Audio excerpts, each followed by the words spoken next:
Allahumma salli ala sayyidina Muhammad wa ali sayyidina Muhammad warzuqna fid dunya ziyaratahum wa fil akhirati syafa'atahum. Bismillahirrahmanirrahim. Assalamualaikum warahmatullahi wabarakatuh.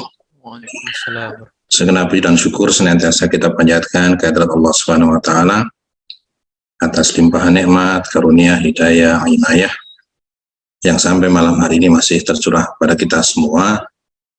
Tidak lupa salawat dan salam senantiasa kita haturkan kehadiran junjungan kita Nabi Agung Muhammad sallallahu alaihi wasallam beserta segenap ahlul bait, dan salam bagi sahabat-sahabat beliau yang setia. Cukup berat sebenarnya untuk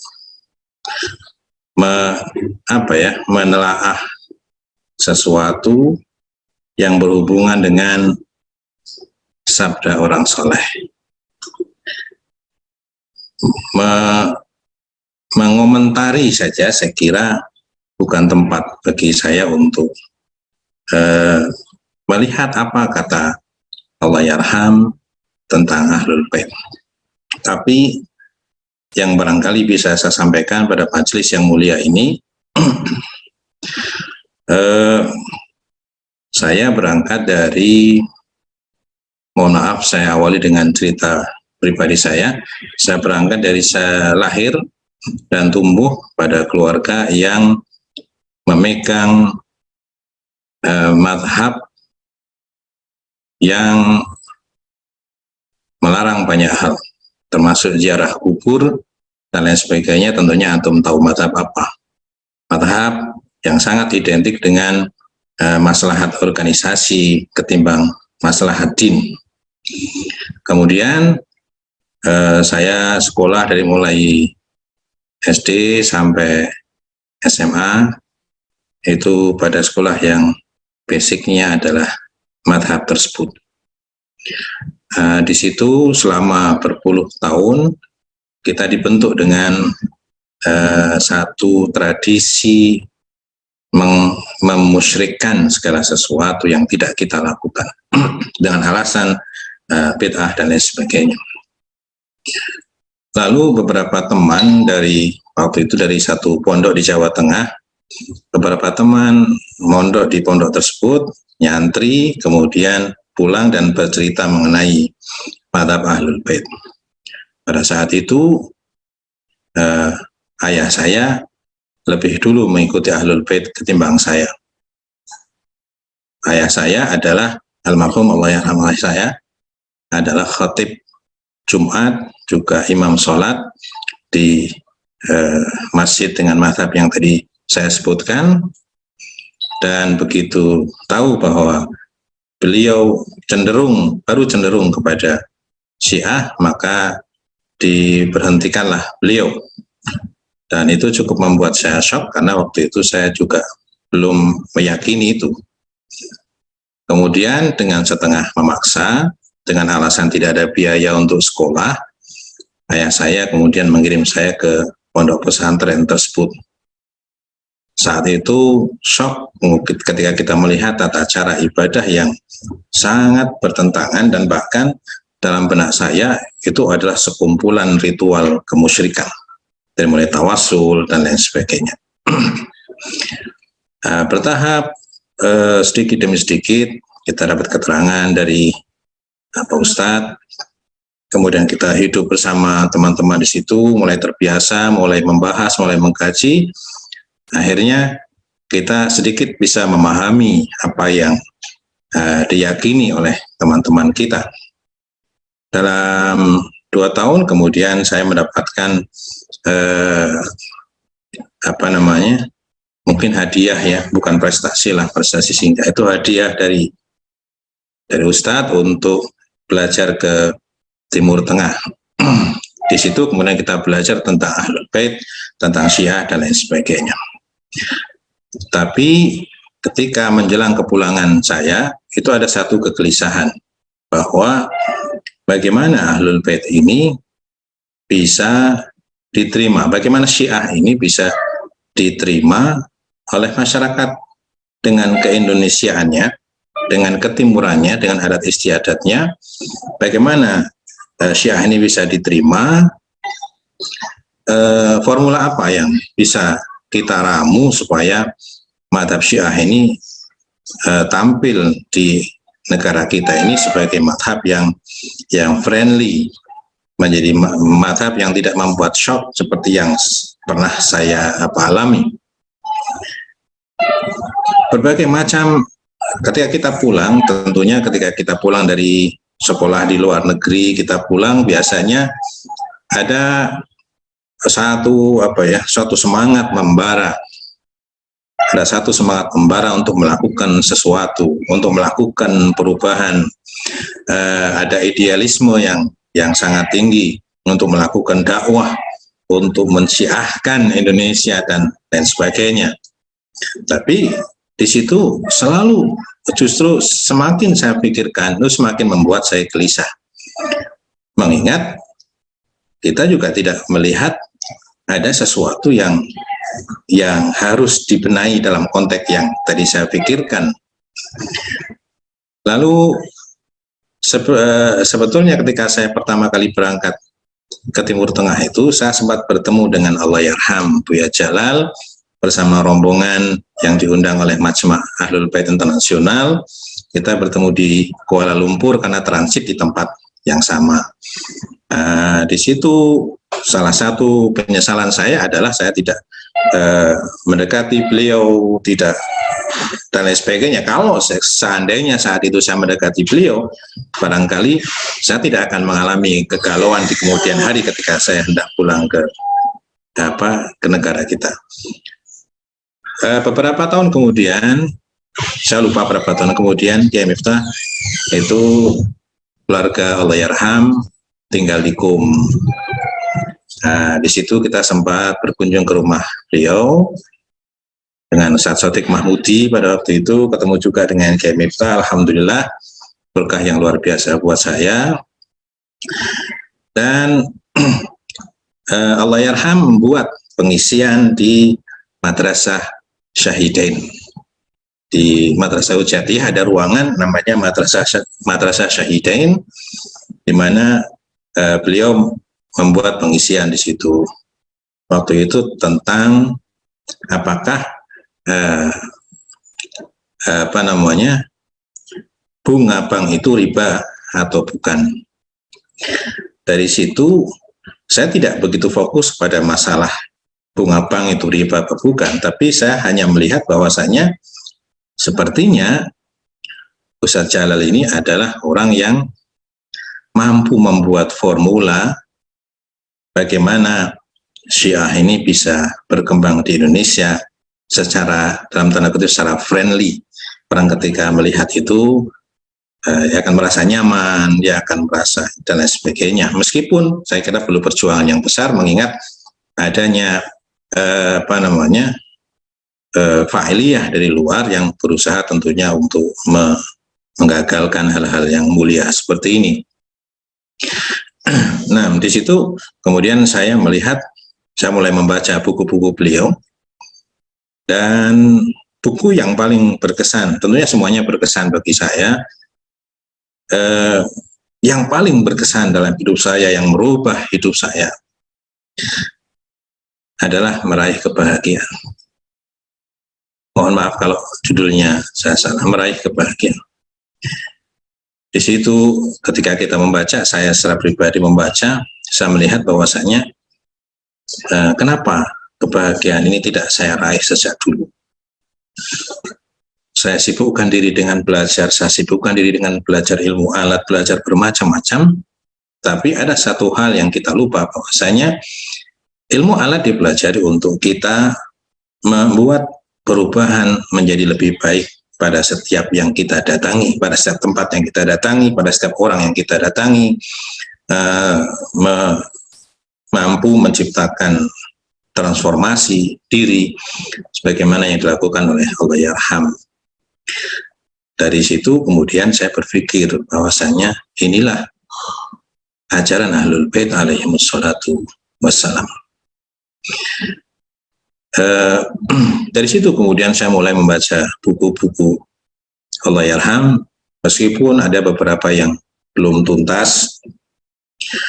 Tapi saya yakin seyakin-yakinnya bahwasanya kehadiran beliau menafsirkan kembali makna kecintaan dan keikutan kepada Ahlul Bait alaihimus salatu wassalam, mendefinisikan kembali apa itu iktida, apa itu ihtida, dan bukan hanya ittiba.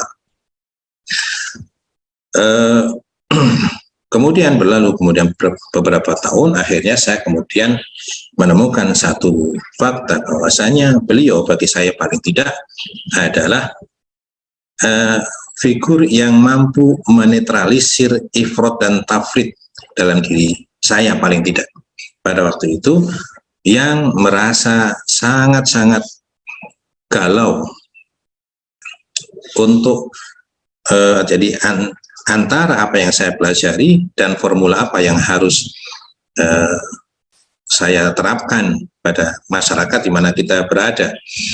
Dan saya waktu itu berpikir bagaimana kita, seperti tadi saya katakan, Syiah muncul dalam bentuk yang bersahabat tapi tanpa takiyah. Nah, bentuk bersahabat tapi tanpa takiyah, karena saya yakin bahwasanya persatuan kalangan kaum muslimin atau ukhuwah Islamiyah itu tidak akan tercipta dengan saling menyembunyikan, tapi akan tercipta dengan saling membuka diri. Saya kira sering kita sampaikan bahwasanya surat Al-Kafirun adalah surat toleransi. Di saat kalangan intoleran menganggap surat Al-Kafirun adalah surat intoleransi, bahwa lakum dinukum waliyadin. Padahal itu sejalan dengan firman Allah Subhanahu wa taala, ud'u ila sabil rabbika bil hikmati wal mau'izatil hasanah wajadilhum billati hiya ahsan.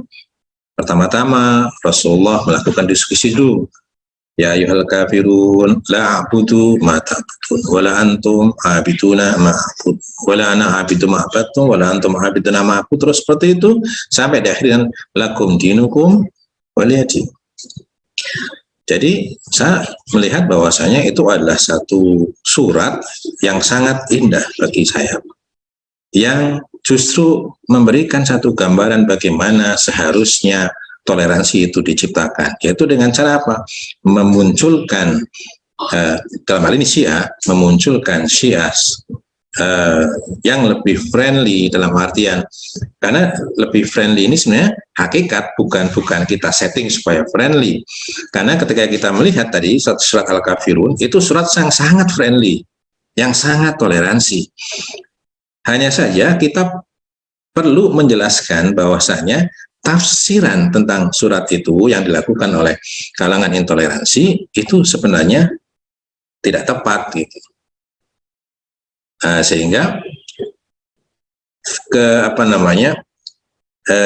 kenyamanan orang untuk memahami Syiah bukan sesuatu yang disetting supaya mereka tertarik pada kita, tidak, tapi hakikatnya memang seperti itu.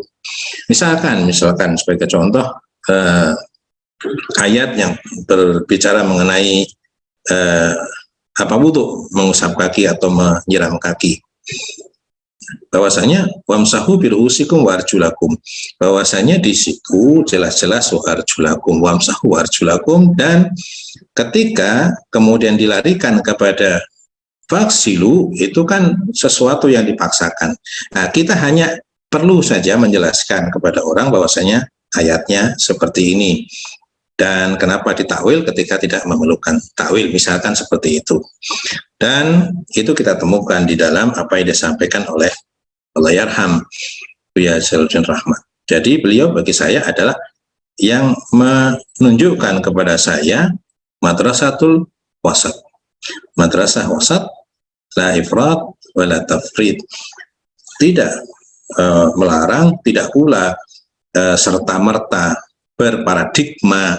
Makanya kemudian beliau Allahyarham, semoga Allah Subhanahu wa taala melapangkan kuburnya dan menerangi alam barzahnya bersama ibu tentunya. Allahyarham kemudian meninggalkan satu warisan yang sangat luar biasa kepada kita, yaitu dahulukan akhlak di atas fikih. Karena memang sebenarnya dahulukan akhlak di atas fikih bagi saya adalah madrasatul wasat yang disampaikan oleh Imam Ja'far Shadiq alaihi salatu wassalam, bahwasanya la ifrat wa la tafrit. Ada orang yang membid'ahkan, melarang, mengkafirkan, memusyrikkan. Ada orang yang kemudian mindednya adalah fikih, dan ketika pada satu kondisi fikih itu terasa berat, mereka anggap itu sebagai sebuah perjuangan meskipun menimbulkan akibat yang kontraproduktif dengan dakwah yang friendly tadi itu. Makanya kemudian bagi saya dahulukan akhlak di atas fikih. Bahkan sebelum saya membaca bukunya, saya kira saya karena pernah bertemu juga di Iran bersama beliau, saya kira saya sudah bisa membaca arahnya kemana. Meskipun sebenarnya judulnya itu kalau di dalam YouTube itu merupakan clickbait ya. Jadi usaha supaya orang mengklik gitu.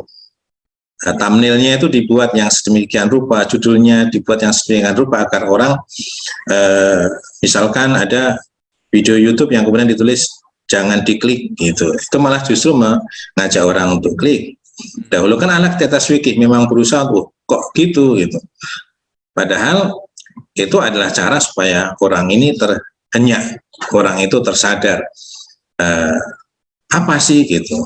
Maka ketika kita baca ternyata kita juga melihat apa yang menjadi formula yang kita cari selama ini ada di situ. Dan kemudian saya tambah bersyukur lagi ketika beliau kemudian mengadakan kajian maqasid syariah, yang tambah bersyukur lagi dilanjutkan oleh Kiai Haji Miftah Fauzi Rahmat, guru kita semua, yang bagi saya itu hal yang sangat penting. Makanya tetap mohon dilanjutkan Ustaz.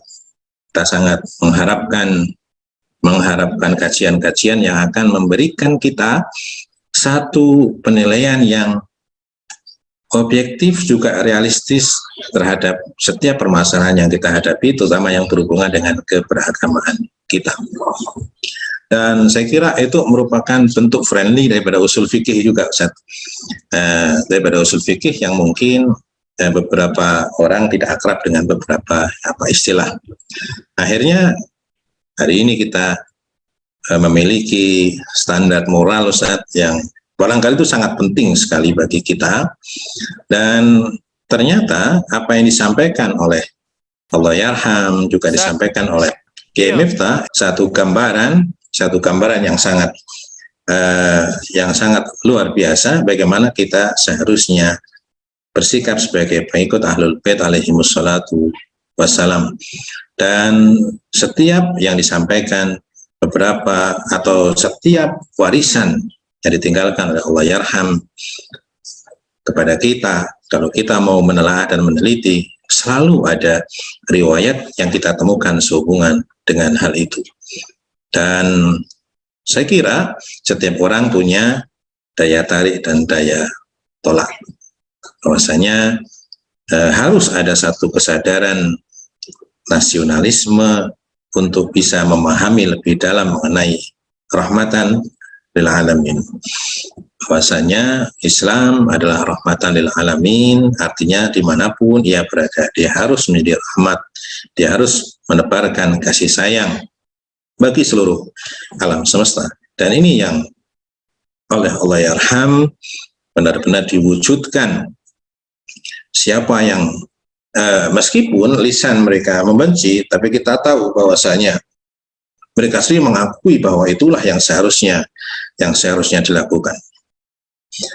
Jadi Bapak dan Ibu yang dirahmati Allah Subhanahu wa taala, saya tidak tahu apakah yang saya sampaikan ini match dengan atau sesuai, ada korelasinya dengan maudhu atau dengan judul kita tentang Ahlul Bait, tapi bagi saya Ahlul Bait, ajaran Ahlul Bait alaihimus salatu wassalam telah didefinisikan oleh Allahyarham dengan cara yang sangat luar biasa, yang merupakan warisan bagi kita semua untuk kita terhindar dari ifrat dan juga tafrid di dalam memahami ajaran Ahlul Bait alaihimus salatu wassalam.